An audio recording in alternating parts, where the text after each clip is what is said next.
I received a very interesting mailer a couple of days ago, and it made me start thinking about why we say to be one, ask one. So let's knock three times and let's get this started.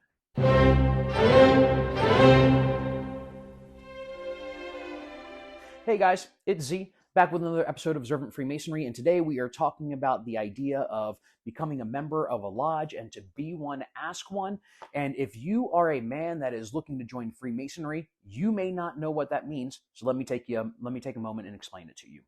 In order to become a member of a Masonic lodge, you have to ask a member of a Masonic lodge for a petition to join us.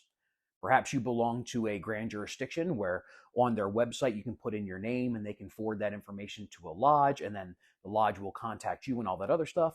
But it's all basically the same thing. You start the process of trying to become a Freemason. Now, the reason we do that is because of the rules, regulations, and standards that we adhere to. We know that when you start the process, you should be willing to conform to those when you join us, right? We don't go around, we don't hand out petitions to random people, we don't put them in mailboxes, we don't stand at the corner of Walmart and hand them out as people are going in and out, none of that nonsense. Because we don't know whether or not those people are going to conform to our standards, right? We only want to have members who are serious about becoming better men. And that's a really important idea. That gets me back to this lovely little mailer. This mailer was given to me by my institution of higher learning, or sent to me by my institution of higher learning, and it's for the National Society of Leadership and Success, which I was like, hey, that's pretty cool. All right, let me see what this says. And it says, through this program, you'll upskill in the core areas of leadership development and become part of a nationwide community of more than 1.8 million members, as well as other alumni from the institution that I graduated from. Together, you'll learn to define leadership, understand its values in the modern workplace, and practice what you've learned through real-world application. All right, that's pretty cool. Upon our learner to leader program will develop key leadership skills that are necessary for success, such as collaboration, creative problem solving, and communication, while gaining a deeper understanding of your personal leadership style. Okay. Upon completion, you'll receive a digital badge to share across your networking channels, as well as to access the NSLS member discounts, exclusive events, and speaker broadcast recordings. Okay, but here's the thing that really struck me about this little flyer that I have. At no point whatsoever in this flyer does it tell me whatsoever the qualifications that I met, to become a member. I thought, wow, that's really weird. You would think that if they're inviting me to join a society, they would tell me what qualifications I've met. Maybe it has to be a GPA. Maybe it has to be a certain field of study that I went in, and they said, okay, hey, because you're in this field of study and you got this GPA, we think you're a good candidate for this. And so we're going to send you. Nothing. There's nothing on here, right? They tell me how much I need to pay.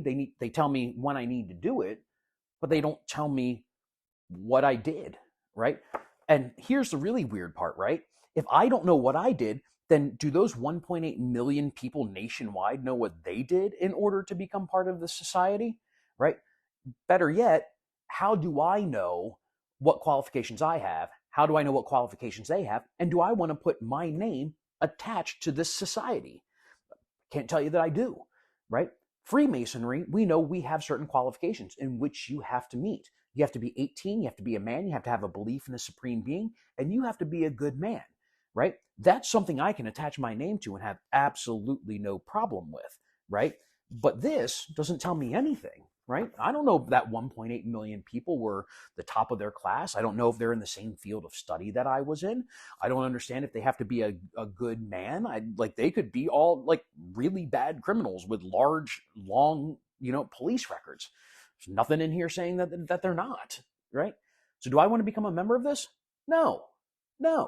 I want to adhere to a society that I know is going to be of distinction. And that's what I love about Freemasonry. When you petition us, you know that as a man of 18 years or older, a belief in a supreme being, that you have a good reputation and things, and that you're willing to conform to the rules and standards that we have, that the men that are already in that lodge already meet those same standards too. And that's why it's absolutely important that you ask us to join us, that we don't ask you to join us. because we hold true to those standards. And that is why, in order to be one, you got to ask one. So until next time, stay fervent.